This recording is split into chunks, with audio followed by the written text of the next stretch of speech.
I'm here with Nate Green. They are an actor.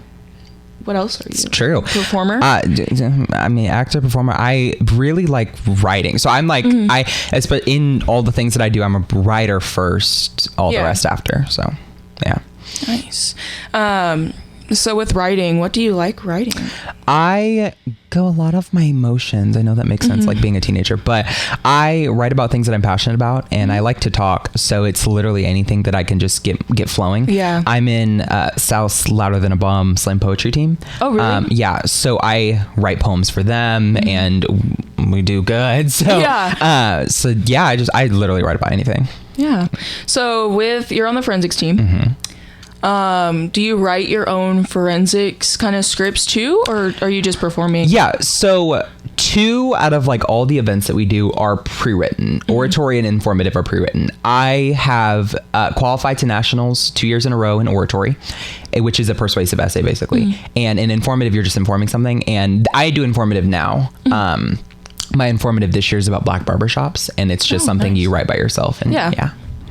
The forensics and debate team, like as a whole, they're the top 100 in the nation, from our understanding. Yes. Is it 41st? 41st, yes. Yeah. 41st. So, like, did you guys expect that at all? Like, no.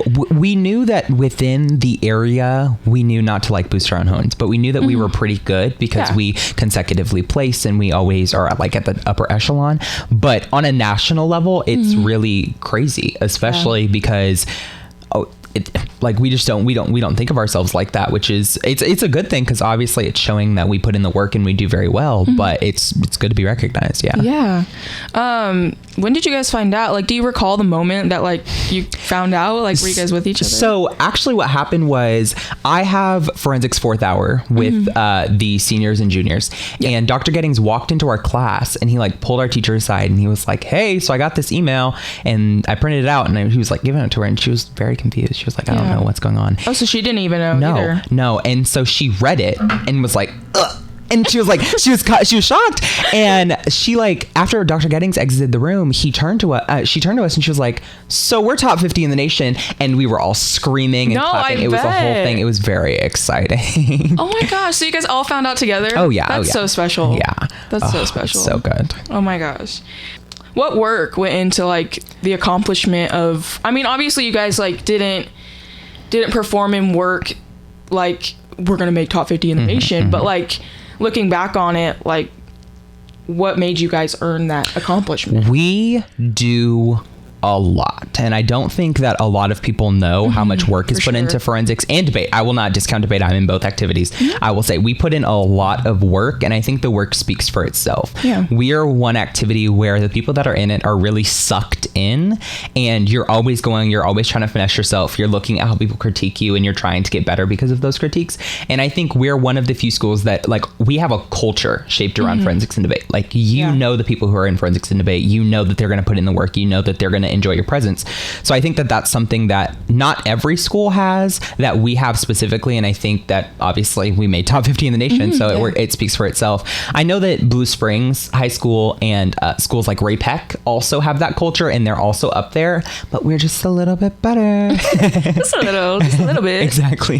So how long, I know you did forensics. I don't know if you did debate in middle school. Did you? I did not do debate in middle school. So I like to argue, which is just the thing that's part of my personality. But I did not realize that I wanted to do debate until I was at the high school level. And I started debate sophomore year. Yeah. Because I was like, might as well. I know I could do this. I was watching other people debate, and I was like, I know I could be not better than them, but at that level to where I could compete like them.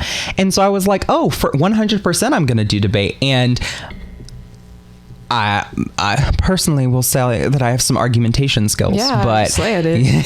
Thank you. But yeah, I did forensics in middle school. I started forensics in 8th grade and have done it all of high school. And I've done debate. I started debate sophomore year, obviously, and I'm a senior, so it's 3 years in the making. But the same work goes in. Yeah. Yeah.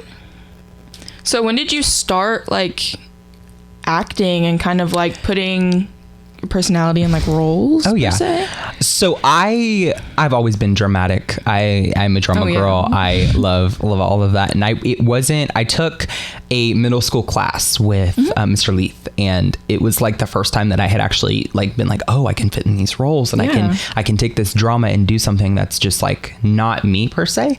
And so it really like blended. And then I saw a bunch of people who were excelling at doing that, whether it be on the stage or getting trophies from Forensics or Debate. And so I was like, I obviously want to be like them. They're people that I'm envious towards.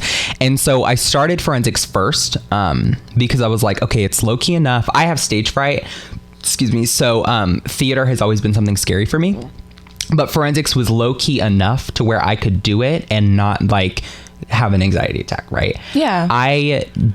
I remember I did the 8th grade production of Oklahoma at Moreland Ridge, and that was really hard for me. Like during the singing audition, I cried. Like it was a whole thing because I just have really bad stage fright. I did it. I was an ensemble character, but I did it, and it was just kind of the first peek into it, but I was still scared. So the next time that I actually like wanted to do something that was actually on the stage in big theater was last year. They did a production of the Putnam County Spelling Bee, and my sister, who graduated from Raytown High School a couple years ago, she did that, and I was like, oh, I want to follow in her legacy. And so I did that, but the same thing happened in middle school. It got to the singing audition, and I just broke down because I stage fright. This year, when it came to auditioning for Puffs, it was different. There's no stakes for me. I've never seen Harry Potter. I am going to do it, and if it happens, it happens. If it doesn't, it doesn't. It's my senior year, so we're just gonna go with the last hurrah. Yeah. And we see what happened there. Yeah. Got the role. Yeah. Speaking of Puffs, that was opening night was last Thursday. Your role is technically, I don't know if it's like, it is Voldemort, right? Yeah. The way that I explained it in my English essay was it's like a comedic variation of Voldemort. Yeah. Your role was a fan favorite. Did you expect that at all? No. So Mr. Haynes, he gave me the role and he said, just go as much as you can. Yeah. Because I obviously have a very effervescent personality. And so I was like, I'm just going to go very hard and see if he needs me to pull back. And he never told me to pull back. So then it came to costuming and I was like, oh, you don't have any rules for me? Oh, okay. That's fine too. I didn't expect, especially the student crowd. The student crowd is what really shocked me. I did not expect them to A, enjoy it, B, give me the reaction that they gave me. Yeah, everybody was like, oh my gosh, it was so like heartwarming. I'm just getting like chills. I was in the student matinee like watching and just like I got chills and I was like so heartwarmed. Everybody was like, yeah, spirit, like cheering you on, and it was just so like, personally, that's not the reaction I expected. Oh, me neither. Like, me neither. Really, it wasn't. But it was so relieving that was the reaction that was given. If you could change anything about that role, would you? I think that... So this is going to be a little bit of a long explanation, but I'll get there. So the play is really long. In the first act, Mr. Voldy is not in there at all. In the second act is when he comes in and he really like shows his face. And so I think if there was just a little bit of time in the first act, then when I come in and do like the big entrance, it would be less of a shock. Especially for those who haven't seen Harry Potter. What it's really talked about is just like, oh, we can't say his name. And then I come in at the second act, right? And so if I could change anything, it would just be bringing that character in so the second act is not such a shock factor. Yeah. As much as I enjoy the shock factor, I think it would make sense in the story, and I would be given a little bit more time to really set up my character. Yeah. Like even just like when you guys had like the mirror, having you standing there so that people could really put two and two together, like, oh, that's who they're scared of. Yeah. That would make sense. I know exactly what you're talking about. Do you plan on doing the school musical in the spring? I have so many people ask me that question. Really? Yes, because we're doing Matilda, spoiler alert, but the Trunchbull in Matilda is usually played when it's done in theater, it's usually played by somebody who is male presenting. And obviously I'm non-binary, but I am male presenting.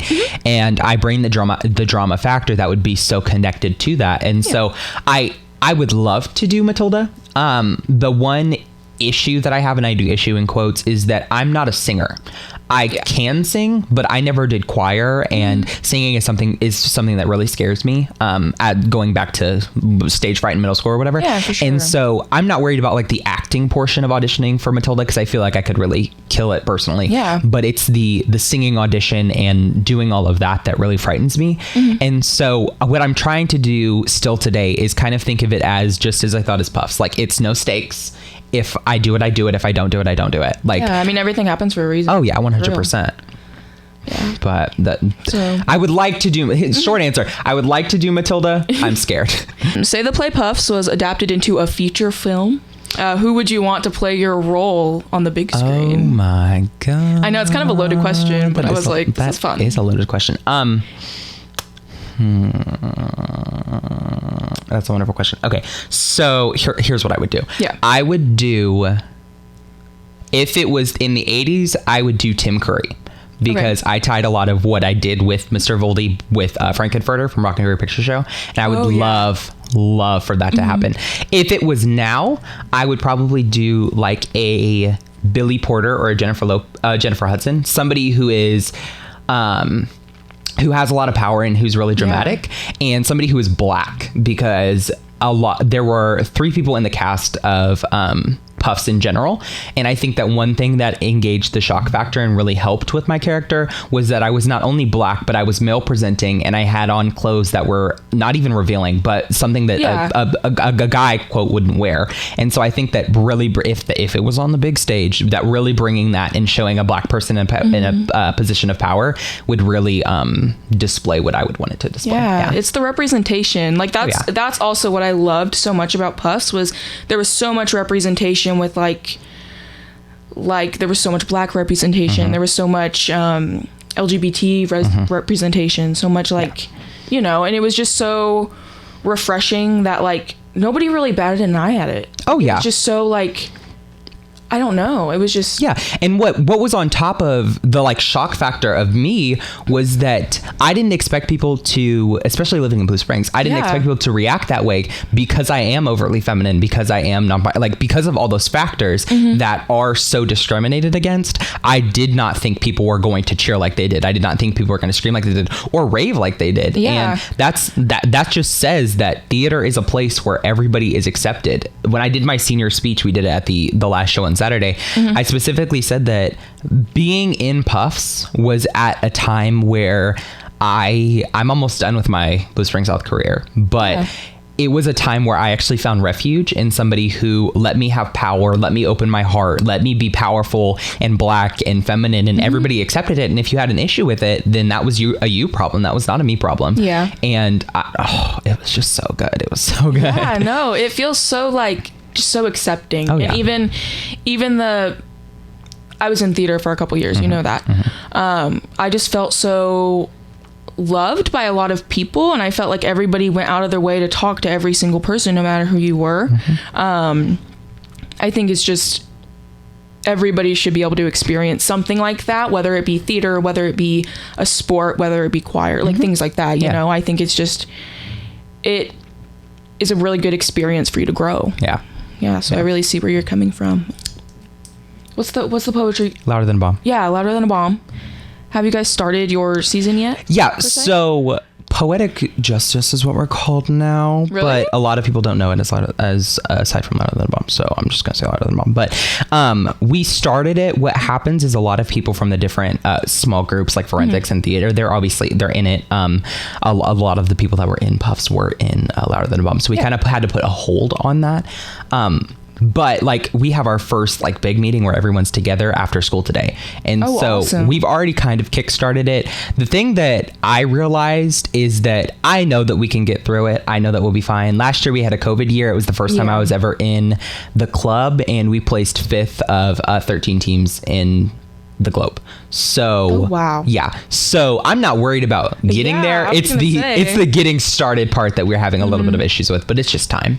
It's just, you know, we don't start competition until February, so that's awesome. We'll have to check back in with you once Thank you. I know. That'll be so exciting. That's crazy. Are there any like more social issues or things that you're very passionate about that you want to to be brought to light that we can talk about? I think that, which I don't want to get on my high horse and talk about race or whatever, because race is a big problem in our society, obviously. But I think that, especially at the high school level, really tackling the differences that people have is a very important thing.